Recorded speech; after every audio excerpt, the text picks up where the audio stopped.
I have two cats, and they can be a little noisy sometimes. So if you ever want me to pause for a sec, just let me know. Oh, So it's not okay. yet. Yeah, it's okay. Yeah, and if there's ever a point where you want to like stop and restart, we can just kind of like pause on the video and the Oh, audio I and then can't hear just you. restart again, and the editor can take that out. Oh, there we go. Okay, great.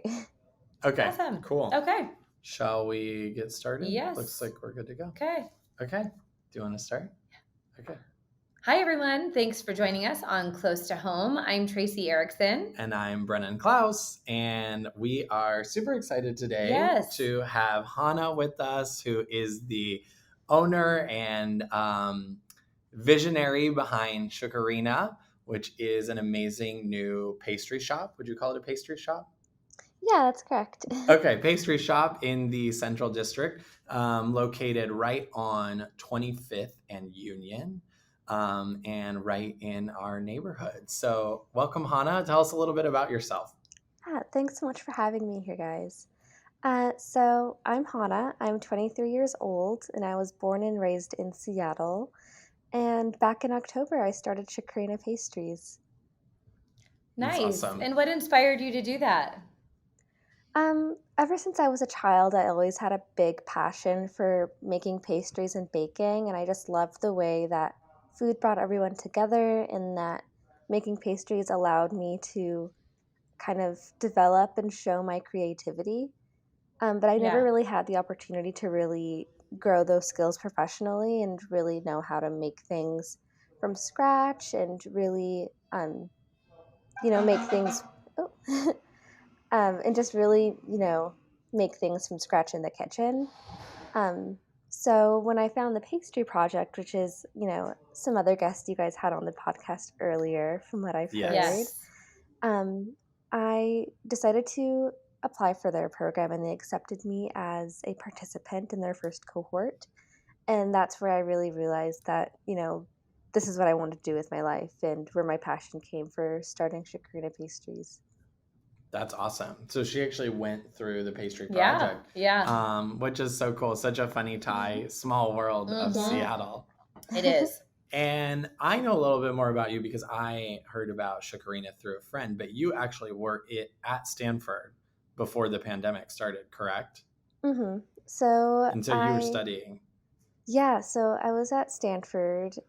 And then in 2018, during my junior year, I decided to take some time off. And then I worked at Seattle Children's for a bit and a few other companies.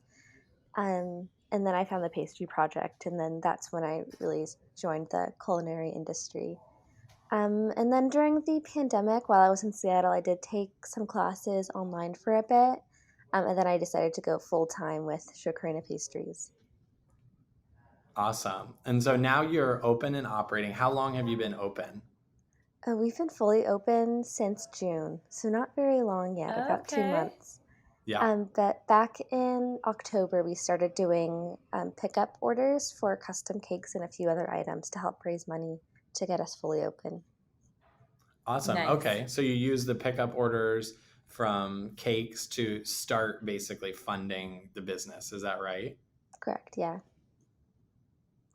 Yeah. That's starting awesome. A pastry shop is really sorry.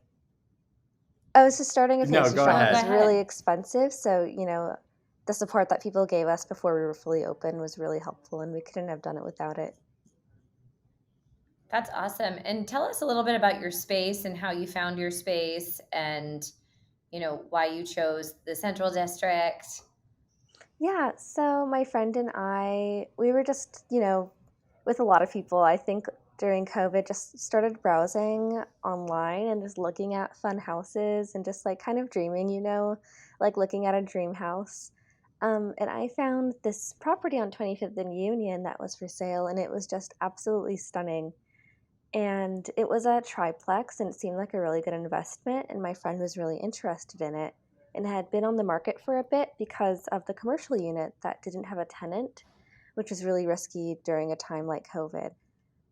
So I said that I was interested in using that space for my own shop because he knew I was interested in eventually starting my own pastry shop. So we agreed to go into the investment together, being that I would be, using that commercial space. And I just Wow. thought the Central District was perfect because I had grown up in that area. I was born and raised in Skyway, but I had a lot of community ties in the Central District, and it's just a space that's really dear to me.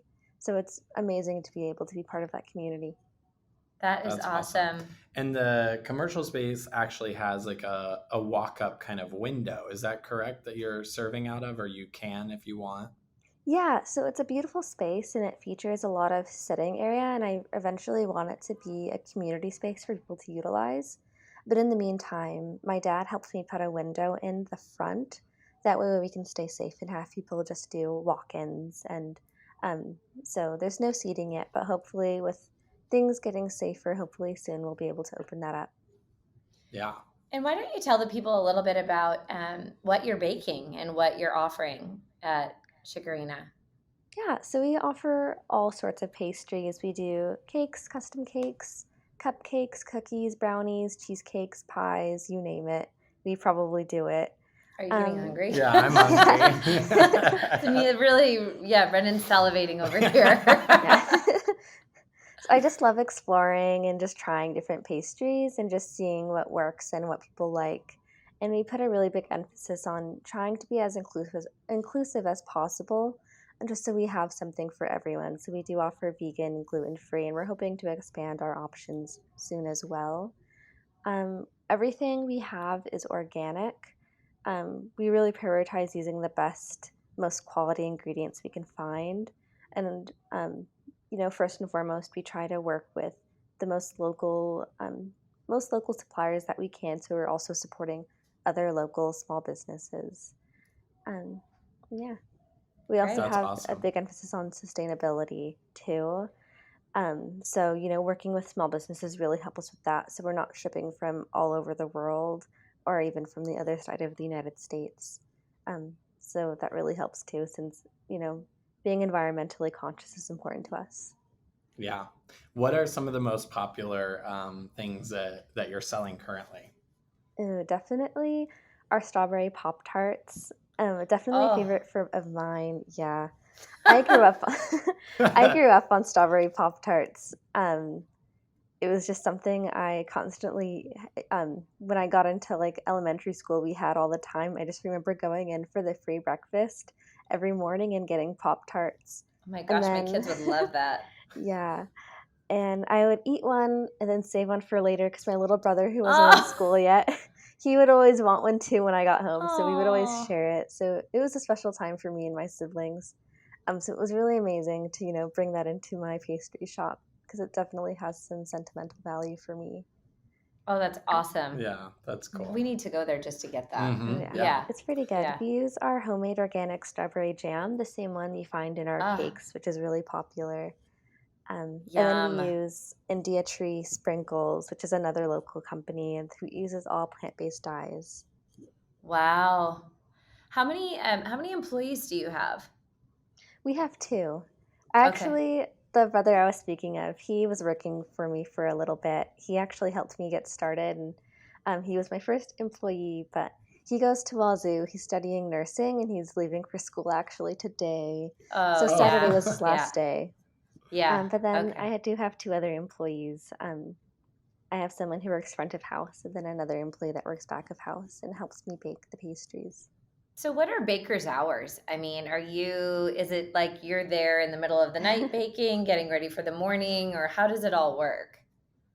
My baker starts at 7 a.m. I just Oh, gave them the choice because I know like a lot of places they start at like 2, 3 a.m., which is crazy to me. But I didn't want them to have to change their whole life to, work around their job. So we made it work with starting a little later in the day. Sometimes I'm there, like I will start at like 3, 4 a.m. if I need to, just to get some orders done.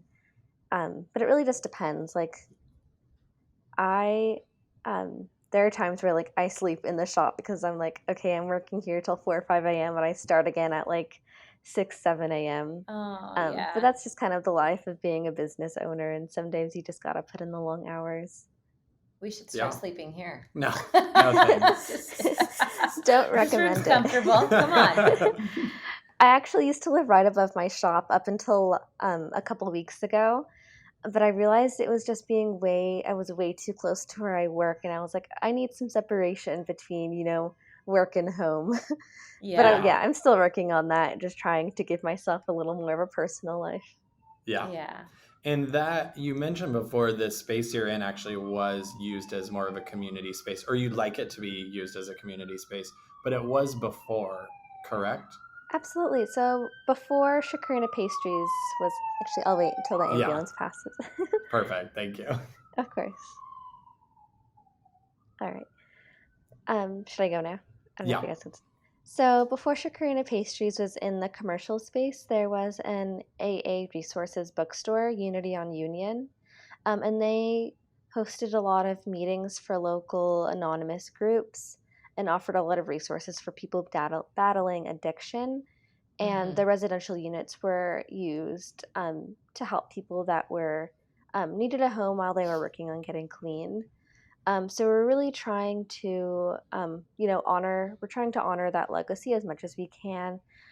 So all of the groups that used to use the space are more than welcome to come back, and we're not requiring any rent or any charges to be paid by those groups. And we also definitely are opening our space to other local groups as well. Nice. With COVID, it's not safe to be in the space yet, but we do have some groups meeting in the backyard of the space where it is more safe to do so. That's great. Nice. Wonderful. Oh, sorry. Oh, you've got a visitor. This is Merlot. He's Cute. very cuddly. So cute. He's like, he wants to be on the podcast. He does want to be on the podcast. He wants to be a star. Yeah. How did you come up with the name Shikorina? Shikorina in my family's native language, Tigrinya, which comes from Eritrea. It's a term of endearment that means sweetheart or sweetness. So you might hear someone call someone Shakor or Shikorina. And that's definitely something I've been called by like my mom and my aunties. So I just thought it was like a sweet name, especially since Shakor Shikorina without the ina, it means sugar. So I felt kind of fitting for a bakery. Oh, that's a great, awesome. That's a great name. It sounds like there are a lot of ties to your family and your past and kind of how you grew up in how you've created this business and like even the types of pastries you're offering, which is really cool. Absolutely. Yeah, I'm really trying to tie in my Eritrean culture in as much as possible. In Eritrean culture, there aren't any pastries. If anything, like I feel like Eritrean people really like Italian pastries because of the colonization that happened. Interesting. So I try to like tie in like Italian style pastries in. And we also do Eritrean coffee roasting in our shop as well. And we're always looking for more ways to, bring in the culture into our space. How awesome. We're gonna have to go. Yeah. We'll be by the window. You'll see us. We'll be banging on the window for those Poptarts. Totally. Well, thank you so much for joining us today. It's been an absolute pleasure chatting with you and learning more about your business, and we just really love what you're doing for the community. So thank you. Yeah, thank you. It's been a pleasure chatting with you guys. Yeah, and what's the best way for people to find you or order from you or even just support you? You can check out our website, shikorinapastries.com, and that has more information about us as well as our contact information, and that will lead you to our ordering page. Through the ordering page, you have to order at least 24 hours in advance, but you could always give us a call as well, and we can see if we can get orders done sooner. Perfect. So things like birthday cakes or, special occasions, those sorts of things people can put in and pick up from you as well. Mm-hmm, absolutely. Okay. Awesome. And this one is Pinot. This is a different cat. All right. Awesome. And they can come by you're also open for people to stop by, correct? Yeah, so we do walk-ins, so people can come in any time during our open hours, which can be found online. Okay. It varies by day, but we're closed Mondays, but other than that, we're open at least 12 to 5 every day. And if people are interested in walking in to grab some items, they can also give us a call to make sure we have those in stock or so that we can prepare an order for them. Perfect. Great. All right. That's awesome. Well, thanks, Hana. Thanks so much for joining us. It was great speaking with you, and we're excited to come by. Absolutely. Likewise. All right. Hope you guys have a great rest of your day.